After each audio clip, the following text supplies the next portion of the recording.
So this is part 5 and today's topic is do while. So let's move.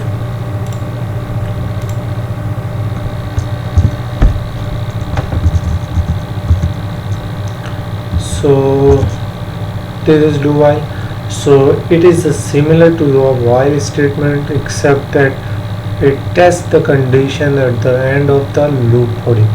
So it will test at the end of the condition. So let's start. How is it work? So I'm just giving here do while bracket while condition I less than 10. So console dot readline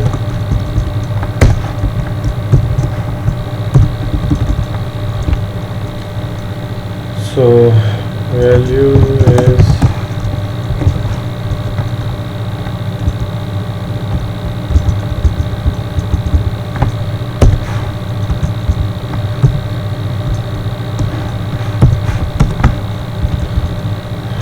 so this is the simple code of do while. So you can check here. So do it will print increment at the end of it will check the condition. So you can see here the values, and if you want to debug, so debug it, no problem, just 3 and print it increment do while print increment check the condition print increment check the condition and out. So this is the do while. So watch next topic in next video. So today's is do while.